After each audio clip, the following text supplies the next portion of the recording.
We kick off the final episode of Season 2 with the Cerritos in space dock with the Archimedes, which is under the command of Sonia Gomez, most famous in-universe as the fresh ensign in Q Who, and out-of-universe as the sex worker on Mars with 3 boobs. Captain Gomez's ship is going to carry out first contact on this newly discovered planet, but there is concern about an unstable planetoid, which is why the Cerritos is hanging back until it's time to swoop in and do their thing. Speaking of which, Mariner is doing 2 of her things. Yeah, I don't care. Oh, please, I know you hate me.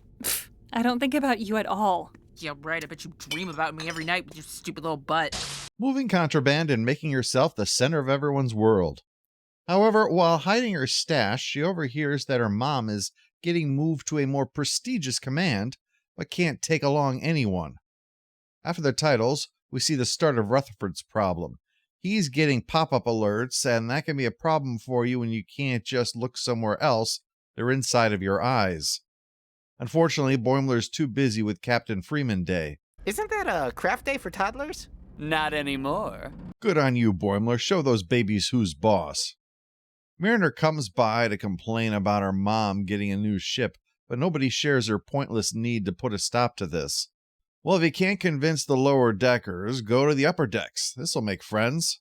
This booth's full, Ensign. I get it, yeah, I know, and you want to maintain the illusion of command, yeah. It's not an illusion. I'm your commander. Who said that? Did anyone hear a voice just now? So Mariner lets them have it. The news... Ransom, take us out. Oh, is it time to go? Thank you so much for all that information, Captain. I don't think it went down well. Did someone buy an alien mood-altering plant on the station or something? Wouldn't you like to know? Meanwhile, Tendi has been nervous that Dr. Ta'ana is unhappy with her, and catching her deleting Tendi's file while saying she's not cut out for her job seems to be pretty much the last word on that. What else is there to say? Oh, that's such fucking bullshit. So Tendi goes to tell Rutherford. She thinks it means getting kicked off the ship, and he doesn't disagree. You're not in a system, you're not actually here. Away, Green Ghost Girl, away! He takes her on a final run-through of the ship to say a proper goodbye to the place, but then Dr. Ta'ana comes in looking for her. Oh, your ass is grass now. Before it was just green, but now it's grass. Up in the ready room, Captain Freeman finally tosses their bitching asses out there so she can have a one-on-one argument with her daughter. Mariner tries to say that this is her mom being super messed up, but to be fair, Mariner hardly gave her a chance to tell them even if she was going to. I mean, come on, I don't have all minute. Well, all the fun is interrupted when the sun's solar flare hits the funky planetoid, spraying funky shit all over the funky place. It gives off purple lightning that zaps the Archimedes, sending it tumbling helplessly through space. Everything is offline, Captain Gomez. Everything, even your funny-looking back massager. At this rate, they're going to crash into that M-class planet. Okay, that's enough existential dread. Let's get back to work. That's what Willy Wonka usually says after that boat trip. The Cerritos is still in the game, but the debris field's in the way. Nobody has any ideas. Mariner doesn't even have a crazy one when asked. So it looks like the captain will have to be crazy. She's going to take the captain's yacht, a reference to the thing on the bottom of Voyager's saucer section that the show never actually used. Except Rutherford and Tendi are inside, deciding to break the rules on their last day, only to pick the one day the captain actually shows up. Fortunately, overhearing her and Mariner fighting gives Rutherford an idea. The thing that will attract the dangerous purple stuff is power. So we need to cut all our defenses and remove the outer hull. It's a big job, so Captain Freeman oversees it on the hull panel removal panel.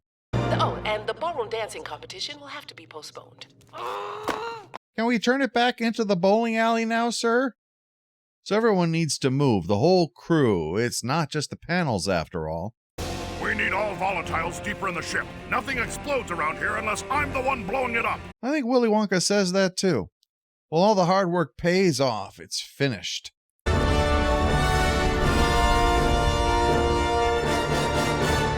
I'll be in my bunk. There's actually one panel still left. It can't come off. The twisty thing is broken. They're just going to have to hope that they can dislodge it along the way because the Archimedes doesn't have time. Meanwhile, Rutherford has learned the reason for the pop-ups is that his memory is full, on account of saving multiple copies of all his experiences with Tendi. Well, with an emergency on, he's going to have to bite the bullet and delete the redundancies so he can get through this without distraction. What if someone asks why he has it? We programmed that in. He'll think it was elective. Okay, that's going to be kind of distracting. They meet up with Boimler and Mariner because the way to deal with this is through Cetacean ops.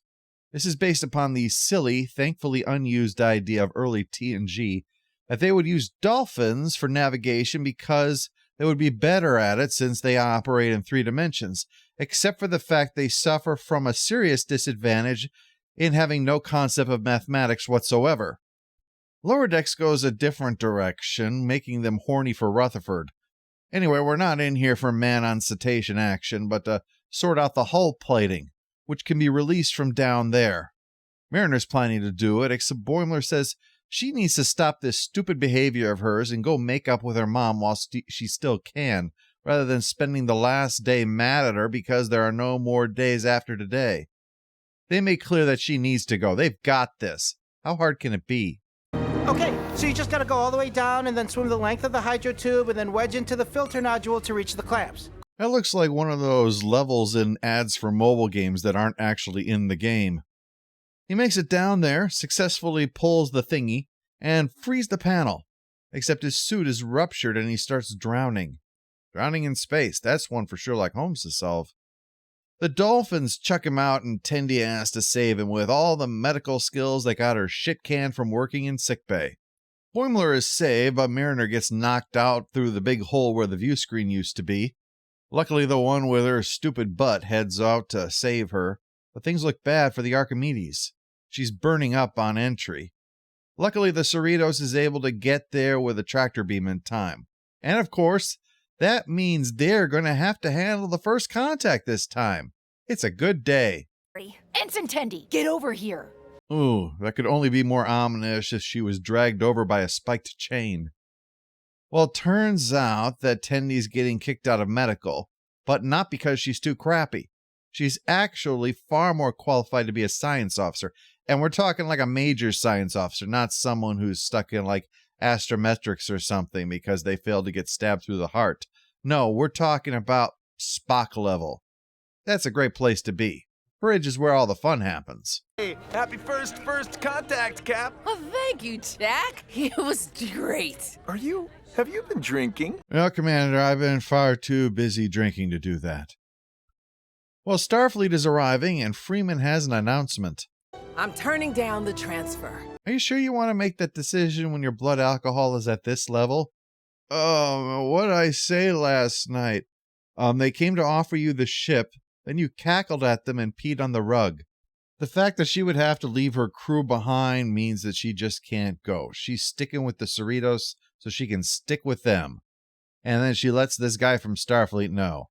You're under arrest for the destruction of Pac-led planet. Man, how drunk were you, Captain? So the captain is taken away in handcuffs, and we get a to be continued. Oh yeah, it better be.